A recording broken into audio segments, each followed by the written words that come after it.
Voici comment les riches parviennent à nous maintenir dans la pauvreté.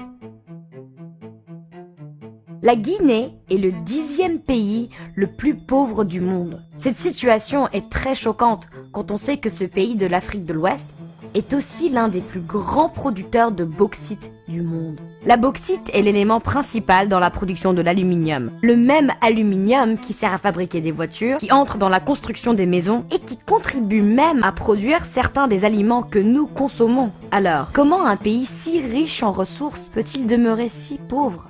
Pendant les 50 dernières années, l'équivalent de plus de 400 milliards de dollars d'aluminium ont été produits à partir de la bauxite extraite de la seule mine de la CBG, la Compagnie des bauxites de Guinée. Une plainte juridique récente révèle que la part de cette richesse réservée à la Guinée a été tragiquement limitée à 1,2%. Du fait que Alcoa, la société qui gère les opérations de la CBG, refuse obstinément de laisser aux Guinéens leur part des profits de cette exploitation minière. À titre d'exemple, bien que le gouvernement guinéen ait officiellement désigné Nanko Shipping, une société guinéenne à transporter 50% de sa bauxite, Alcoa refuse d'honorer cette partie de l'accord. Pendant ce temps, la même Alcoa continue d'assurer le transport de cette part guinéenne et récolte ainsi les bénéfices financiers qui en découlent, privant le pays d'une énorme bouffée d'oxygène économique. Et pourtant, en Guinée aujourd'hui, plus de 55% de la population vit en dessous du seuil de pauvreté. Seul un ménage sur 5 a accès à l'électricité.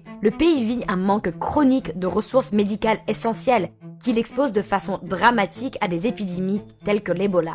Et que dire de la mortalité infantile avec un taux douloureusement élevé pour le XXIe siècle ?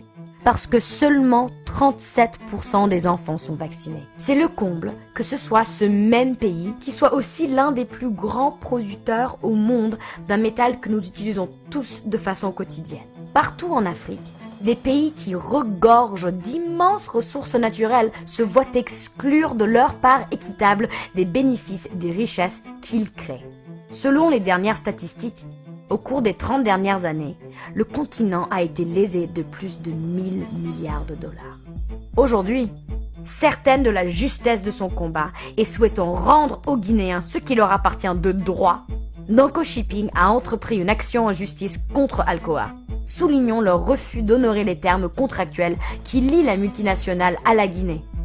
Selon l'agence de presse Reuters, en cas de victoire, l'action de Nanko marquerait un pas en avant pour les pays africains visant à prendre de la main des multinationales le contrôle de leurs ressources naturelles.